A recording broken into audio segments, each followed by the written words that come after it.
Speaking of data and analytics, there's so much we can learn from what we just talked about. What if we can see how often people open the app, what they have interacted with, how engaged were they?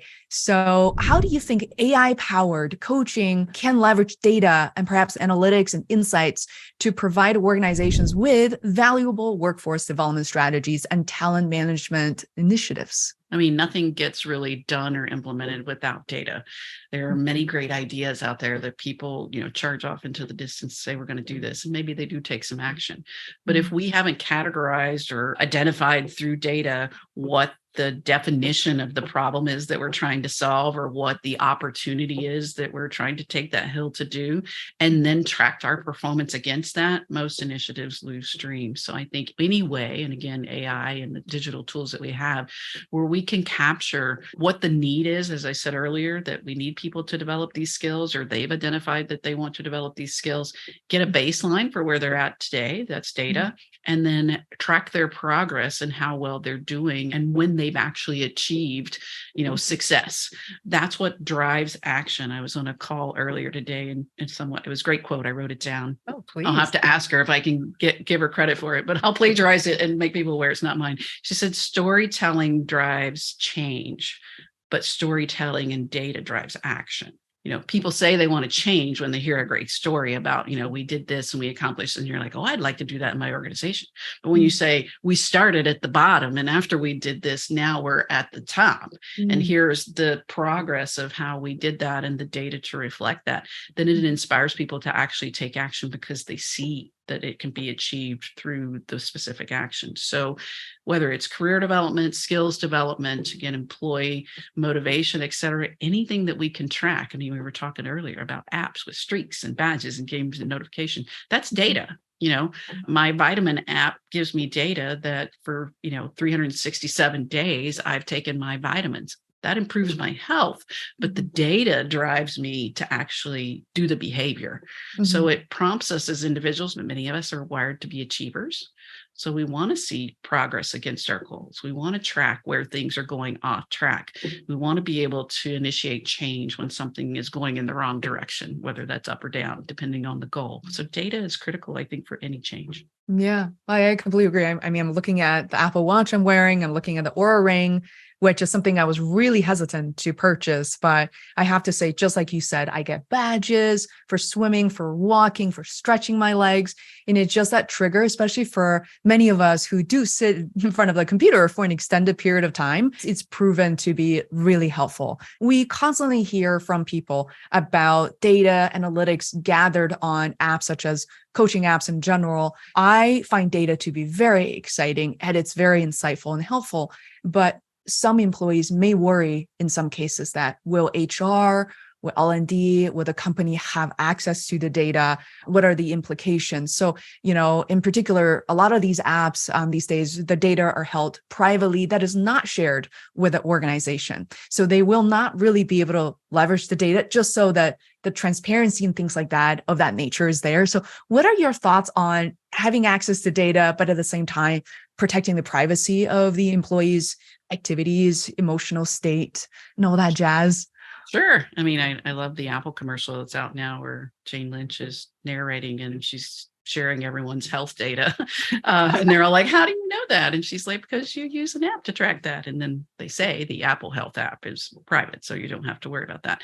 It's no different. Again, I've been a coach, an executive coach for many years. Most of my clients, the organization is actually my client where they're engaging me on behalf of one of their executives and they're paying for it. So we always start the engagement with, my client is your company. You are the coaching client. What we talk about will be private and confidential, but here's what I will need to report back to them on. And if I do, before I meet with them, I'll sit down and I'll share with you what I'm going to be talking with them about. So in a way, that's transparent and we're sharing data on the coaching arrangement because the client is the company that's paying for it.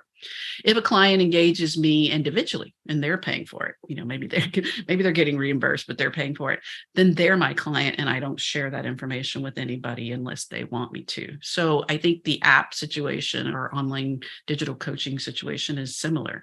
If your company is paying for it, you need to understand what data is going to be reported to the company through the app.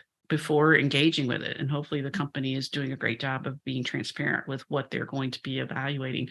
But I think you always have to be mindful of the fact that this is no different than any other training program or any information that you provide to the company.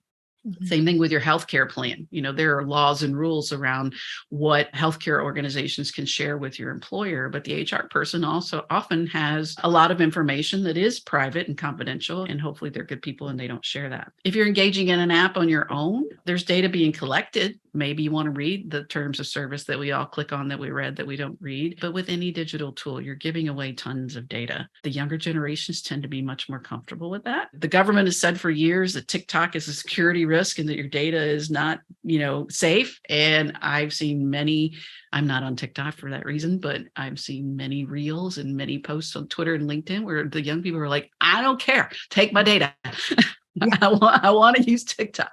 Yeah. So I just say it's always buyer beware. Whatever you're engaging in, it's on you, I think, as the individual to understand how your data is being used. Mm-hmm. It's also good to know who is paying for it or who is leading the charge for you to engage with that and to understand what data that they'll be collecting and using. But, it's like for years, I talked, a lot of my clients and a lot of the audiences that I speak to are human resources people, because that's where I spent my 20 years in the corporate world.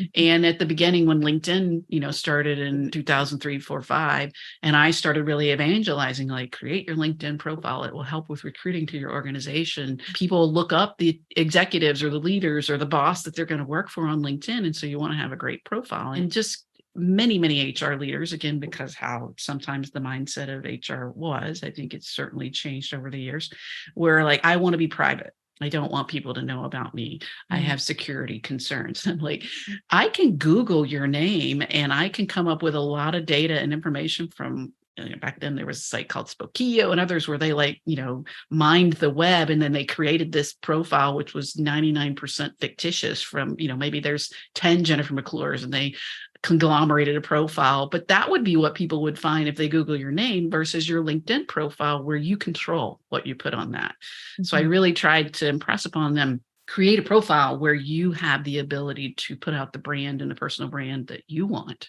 mm-hmm. and use the tools to do that. So we've come a long way, but I think, again, as consumers of any tech or product or service, we need to be aware. If we're concerned about that, ask good questions. Yeah, exactly. I would absolutely agree. And it's so clarifying to me to realize that it's really no different compared to, frankly, any other app, including LinkedIn, that we have used.